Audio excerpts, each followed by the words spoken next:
नमस्कार मित्रांनो आता आपण साईनाथ हॉस्पिटल मुश या ठिकाणी आलेलो आहे. मित्रांनो, आपले कडदे गावचे एक बैलगाडा प्रेमी आहे अनुज नाईकडेचा 19 तारखेला ऍक्सिडेंट झाला आणि त्याला जवळपास आहे ना 1 महिना ICU मध्येच येतो. आपण मागच्या शनिवारी आहे ना त्याला येऊन भेटल्यानंतर ना त्याला बघितल्यानंतर परिस्थिती खूप वाईट वाटली नाही का त्याची. बघितल्यानंतर बोलूशीच वाटत नव्हतं काही. त्याच्यानंतर त्यांच्या आईला भेटलो, त्यांच्या बहिणीला भेटलो. त्यांनी थोडी प्रतिक्रिया मांडली की आर्थिक मदत व्हावी म्हणून. परिस्थिती खूप गरीब आहे घरची त्यांची. आणि त्याच्यानंतर आपण त्यांची थोडीशी मुलाखत घेऊन आर्थिक परिस्थितीसाठी इंस्टाग्रामवरती आणि युट्यूबवरती आपण आहे ना त्यांची आर्थिक मदतीसाठी एक व्हिडिओ बनवल्यानंतर ना त्यांच्या जवळपास आहे ना एक पहिल्या दिवशी 45,000 जमा झाले त्यांच्या अकाउंटला. त्यानंतर त्यांचं लिमिट संपलं. मग दुसऱ्या दिवशी अखिल भारतीय बैलगाडा संघटनेची मीटिंग शेवाळे आबा यांच्या इथं झालेली. तिथं सगळे आपले पुणे नगर जिल्ह्यातील आहे ना अखिल भारतीय बैलगाडा संघटनेचे सगळे पदाधिकारी तिथे आलते शेवाळे आबांना भेटण्यासाठी. तर तिथं एक मुद्दा घेतला की अनुजला एक आर्थिक मदत व्हावी आणि सगळ्या बैलगाडा मालकांनी त्याच्यासाठी एक पूर्ण फुलाची पाकळी द्यावी. तो एक व्हिडिओ बनवल्यानंतर आपण तो पण इंस्टाग्रामवरती पोस्ट केल्यानंतर ना तो सकाळी आपला महाराष्ट्र केसरी व्हॉट्सअप ग्रुप एक बैलगाड्याचा, त्या व्हॉट्सअप ग्रुपवरती तो पोस्ट पडल्यानंतर ना त्या ग्रुपवरती आपले निलेश नाना लोखंडे यांनी तिथं चांगल्या प्रकारे प्रतिसाद दिला. त्याच्यामध्ये त्यांनी आहे ना जी आर्थिक मदत बैलगाडा मालकाला व्हावी म्हणून आहे ना चांगल्या प्रकारे एक पाऊल उचललेलं आणि एकजुटीने काम करायला लागलेली एक महाराष्ट्र केसरीचा जो व्हॉट्सअप ग्रुप आहे त्या व्हॉट्सअप ग्रुपचे जे ऍडमिन ॲडव्होकेट प्रतीक जाधव, तेजसेठ निलक, तसेच सुजित दादा पोळ यांनी आहे ना एक आर्थिक मदतीसाठी खूप पाऊल उचललं नाही का. जर स्कॅनर जर संपले तर स्कॅनरचं जर लिमिट संपलं तर लगेच दुसरा स्कॅनर ग्रुपवरती यायचा. अशा प्रकारे ना जवळपास 24 तासामध्ये ना जवळपास 6 लाखांची एक मदत झाली. 24 तासामध्ये 6 लाखांनी मदत म्हणजे जोक नाही. एक ग्राउंड लेवलचं काम आहे ना ह्या व्हॉट्सअप ग्रुपवरती होते महाराष्ट्र केसरीचं. गेले आहे ना 1 महिन्यापूर्वी सुद्धा आहे ना कोल्हापूरचे जे गाडा मालक आहे शिवले, तर त्या शिवले यांचा गोठा आहे ना जळाला होता. त्याच्यामध्ये एक गोडी आणि 3 बैल आहे ना जळून हे झालती. तर जळाल्यानंतर नाही ना त्या ग्रुपवरती पुन्हा एकदा चर्चा चालू झाली की आर्थिक मदतीची. त्या ग्रुपच्या माध्यमातून ना जवळपास 24 तासामध्ये 4 लाखाची जवळपास आहे ना त्या गाडा मालकाला मदत झाली. एक ग्राउंड लेवलचं ह्या ग्रुपमध्ये काम चालतंय.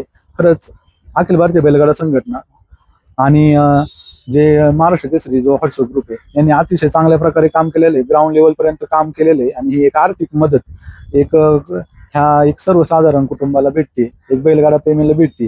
तर आपल्याला मी आता पेशंटला भेटून आलेलो आहे आणि आपल्याला त्यांची आई आणि बहीण भेटलेली आहे. त्यांच्या काही प्रतिक्रिया आहे या व्हिडिओच्या माध्यमातून आपण पाहूया. तर चला. त्याचा अनुजचा ऍक्सिडेंट 19 जूनला झालाय. त्यात त्याच्या मेंदूला मार लागलाय. मेंदूची शस्त्रक्रिया झाली आहे. हॉस्पिटलचा खर्च डॉक्टरांनी अंदाजे 15 लाखाच्या पुढे सांगितला आहे. अनुजच्या उपचारासाठी महाराष्ट्र केसरी बैलगाडा संघटना सगळी एकजुटीने येऊन त्यांना त्याच्या उपचारासाठी 24 तासामध्ये जवळजवळ 6 लाखाची त्यांची आर्थिक मदत मोठ्या प्रमाणावर झाली आहे. तरी अनुजचा खर्च हा अजून बराच आहे. साधारण किती खर्च सांगितला आता डॉक्टर? 15 लाखाच्या वरती सांगितलंय. मेडिकल नाहीये, मेडिकल पर्यंत 15 लाखाच्या वरती खर्च सांगितलेला आहे. हो. तुमची त्या दिवशी मुलाखत घेतली आणि त्या मुलाखतीद्वारे तुम्ही एक आव्हान केलं. महाराष्ट्र केसरी बैलगाडा संघटनेचा एक ग्रुप आहे, त्या ग्रुपवरती मेसेज पडला की आर्थिक मदतीची गरज आहे. एक बैलगाडा प्रेमी आहे आणि त्याचा ऍक्सिडेंट झालेला, डोक्याला मार लागलेला. 24 तासामध्ये जवळपास 6 लाखांची जवळपास एक आर्थिक मदत झाली.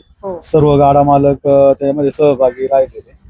तर काय सांगता बैलगाडा संघटना एवढी माग राहिलेली तुमच्या? सर्व बैलगाडा संघटनांनी 24 तासामध्ये एकजुटीने येऊन 6 लाखापर्यंत अमाऊंट म्हणजे अनुसाठी जमा केलेली आहे. त्यामुळे त्यांचे मनापासून खरंच धन्यवाद करते. त्यांच्यामुळे अनुच्या उपचारासाठी खूप मोठी मदत झाली. तुमच्याकडून काय आव्हान राहील अजून पुढे? गाडा मालकांची 6 लाखांपर्यंत आर्थिक मदत झालेली आहे. तरी अनुजचा खर्च हॉस्पिटलचा वाढतच आहे. तरी सर्वांनी अजून एकजुटीने येऊन आर्थिक मदत करावी. साधारण ते किती महिने आता ICU मध्ये? अजून म्हणजे आता 19 जून पासून तो ICU मध्येच आहे. 19 जून पासून 1 महिना कंटिन्यू म्हणजे आतापर्यंत तिथेच ICU मध्येच.